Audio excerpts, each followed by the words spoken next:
Hello friends, welcome back to my channel. आज का पहला हमारा स्ट्रक्चर होगा on this pretext plus sentence. On this pretext जिसका मतलब होता है इसी बहाने।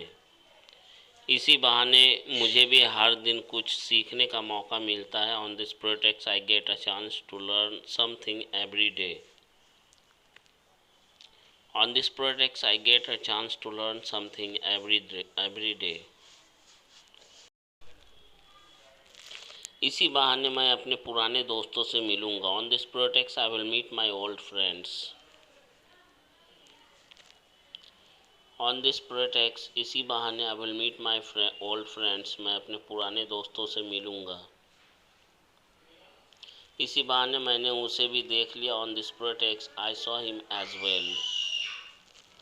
On this pretext I saw him as well. चलो इसी बहाने हम लोग अंग्रेज़ी बोलने की प्रैक्टिस करें। On this pretext let's practice to speak English. या on this pretext let us practice to speak English. इसी बहाने आज आपने उस किताब को ख़रीद लिया। On this pretext you bought that book. On this pretext you bought that book today.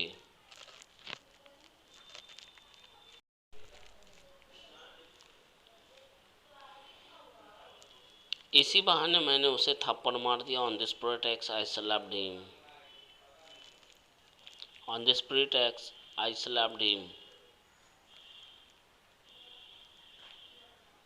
इसी बहाने मैंने उसे सब कुछ बता दिया। On this pretext I told him everything. On this pretext I told him और हर एवरीथिंग। इसी बहाने तुमने मेरे पैसे मुझे वापस किए। On this pretext you return my money to me. On this pretext you return my money to me.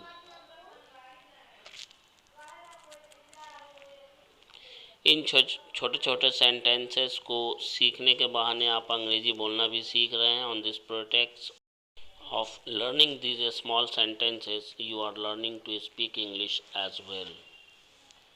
On this pretext of learning these small sentences, you are learning to speak English as well. इसी बहाने आपने नया bike तक खरीद लिया। On this pretext you bought even a new bike. On this pretext you bought even a new bike. उसकी शादी की पार्टी में शामिल होने के बहाने आपने नए नए कपड़े खरीद लिए। On the pretext of attending his marriage party, you bought new clothes. On the pretext of attending his marriage party, you bought new clothes.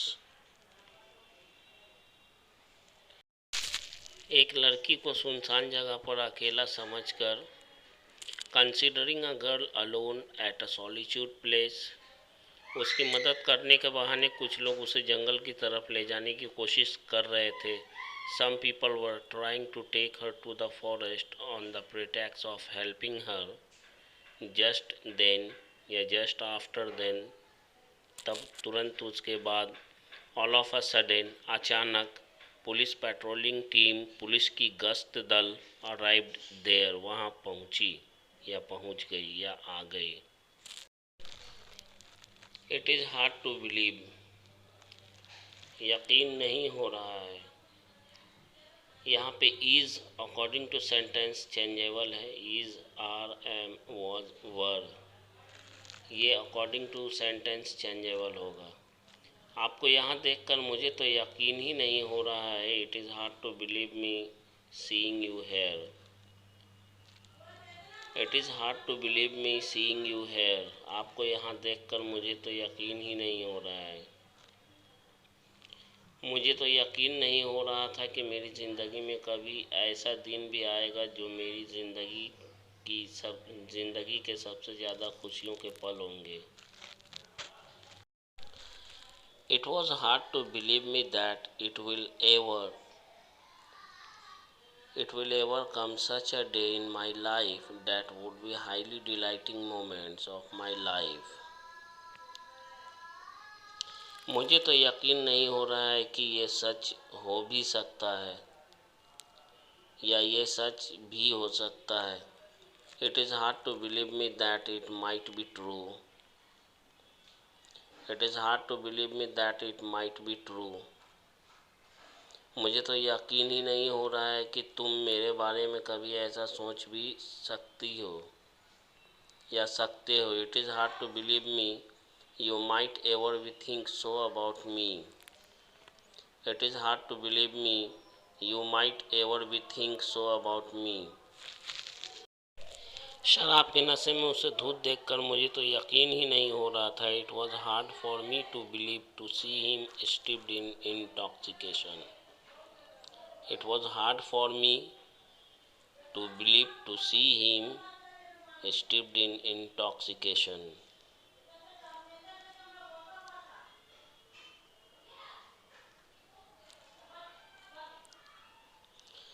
उसे यह खबर सुनकर यकीन ही नहीं हो रहा था कि उसकी पत्नी का स्वर्गवास हो गया। It was hard for him to believe that his wife was no more और his wife left for her heavenly award.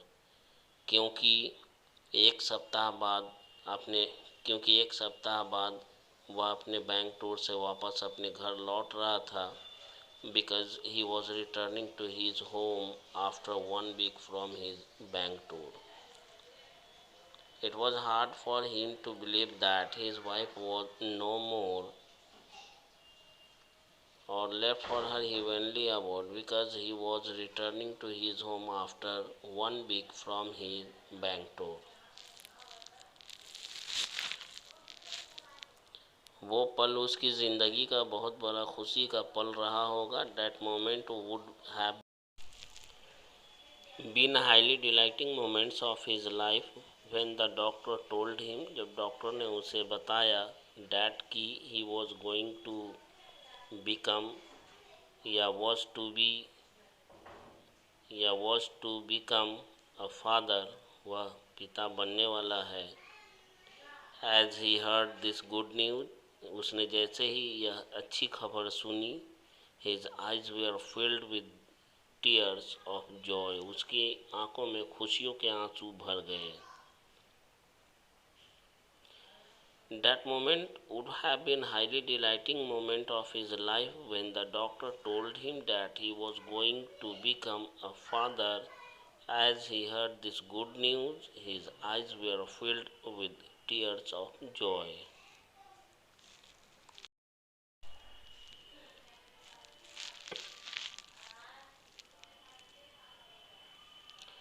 इस बात पर यकीन करना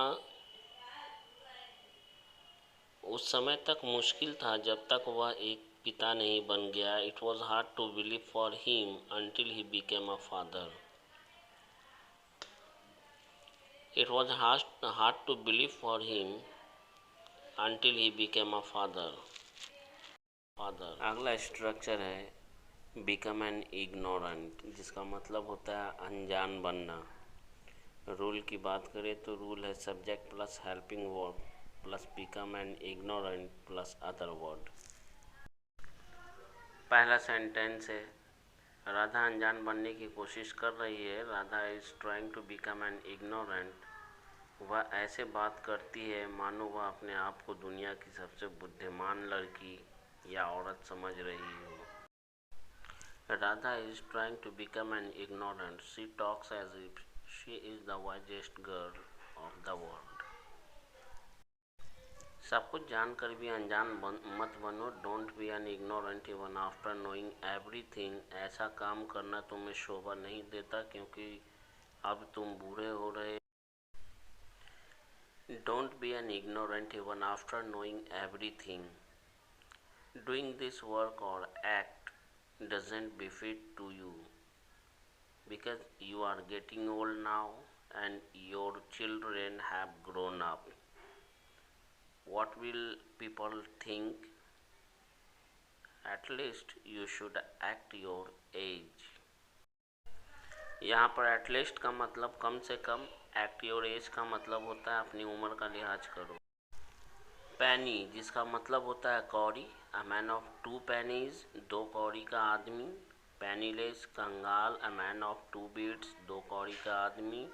to be a two bits man, दो कौड़ी का आदमी होना या बनना, टू बिट्स मैन, दो कौड़ी का इंसान या आदमी। सेंटेंस बनाने के रूल की बात करें तो subject plus helping verb plus two bits plus noun. एक बार फिर से देखें, पैनी का मतलब कौड़ी, a man of two pennies माने दो कौड़ी का आदमी, पैनीलेस का मतलब कंगाल, a man of two bits दो कौड़ी का आदमी। वह दो कौड़ी का आदमी है, he is a two bits man, he is two bits man, वह दो कौड़ी का आदमी है। मैं भी दो कौड़ी का आदमी हूँ, I am also two bits man, because क्योंकि I don't have even a single penny in my pocket, मेरे पॉकेट में एक फूटी कौड़ी भी नहीं है। I am also a two bit man, मैं भी दो कौड़ी का आदमी हूँ, बिकॉज क्योंकि I don't have even a single penny in my pocket. कल तक लोग उसे करोड़पति के नाम से जानते थे, till yesterday people knew him as a millionaire, but today लेकिन आज he has become a man of two bits, आज वह दो कौड़ी का आदमी बन चुका है। बिकॉज क्योंकि he got into the habit of gambling, उसे जुआ खेलने की आदत हो गई है, and lost everything in gambling, और जुए में या दांव पर वह सब कुछ हार चुका है। टिल यस्टरडे कल तक people knew him as a millionaire, लोग उसे करोड़पति के नाम से जानते थे या करोड़पति समझते थे, बट टुडे लेकिन आज he has become a man of two bits और पेनीज, आज वह दो कौड़ी का आदमी बन चुका है। बिकॉज क्योंकि he got into the habit of gambling and lost everything in gambling, क्योंकि आज वह कंगाल हो चुका है, उसे जुआ खेलने की लत हो गई है और वो जुए में सब कुछ हार चुका है। वह दिनों दिन दो कौड़ी का आदमी होता जा रहा है, he is becoming two bit man day by day, he is becoming a man of two bits day by day.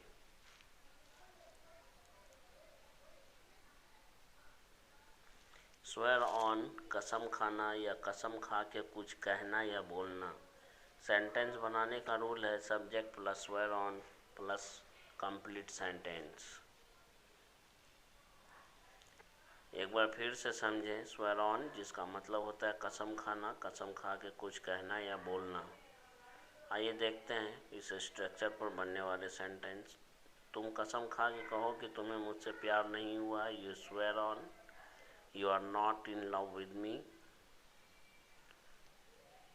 you swear on you are not in love with me,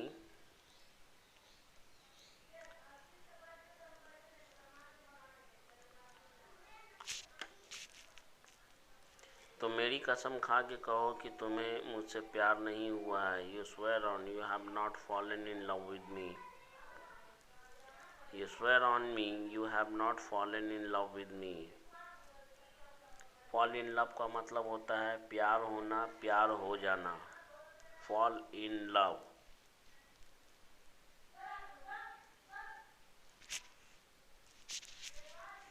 अगर आप चाहती हैं कि मैं आपको अंग्रेज़ी पढ़ाऊँ, मैं कसम खाकर कहता हूँ कि ऐसा ही करूँगा। If you want me to teach you, I swear on I will do exactly the same as you want now। अब या अभी प्लीज़ मेहरबानी करके या कृपा करके you stop testing my abilities, आप हमारी योग्यता को जांचना बंद कर दें। स्टॉप माई एबिलिटीज़ और स्टॉप जजिंग माई क्वालिफिकेशंस, हमारी योग्यता को जांचना बंद कर दें। If you want me to teach you, I swear on I will do exactly the same as you want. Now please you stop testing my abilities.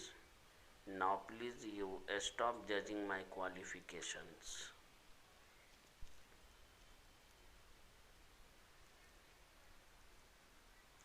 मैं कसम खाकर कहता हूँ मैंने किसी का कुछ नहीं चुराया है। I swear on I have not stolen anything of anyone.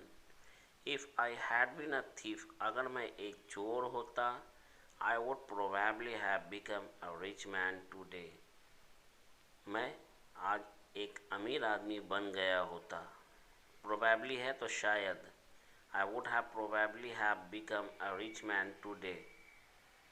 तो शायद आज मैं एक अमीर आदमी बन गया होता। अंग्रेजी सेंटेंस हिंदी को एक बार पढ़ें, अंग्रेजी को पढ़कर ही उसका हिंदी मीनिंग समझने की कोशिश करें, क्योंकि आप सीख रहे हैं, आपको सीखना है। अंग्रेजी पढ़ें, उसके बाद प्रैक्टिस करें, समझें। उसका हिंदी मीनिंग जब तक आप नहीं समझ पाएंगे, या हिंदी बोलते हैं जब तक आप इंग्लिश बोलकर नहीं समझ पाएंगे कि मैं क्या बोल रहा हूँ, आप नहीं सीख सकते हैं। तो खैर, आप प्रैक्टिस कीजिए। ये वीडियो आपको कैसा लगा, वीडियो देखने के बाद आप मुझे कमेंट में ज़रूर बताएं ये वीडियो आपको कैसा लगा। आज के लिए बस इतना ही। मिलते हैं कल एक नए वीडियो में, एक नए अध्याय के साथ, एक नए लेसन के साथ। तब तक के लिए गुड बाय और अपना ख्याल रखें। मिलते हैं कल। वीडियो देखने के लिए आपका बहुत बहुत धन्यवाद।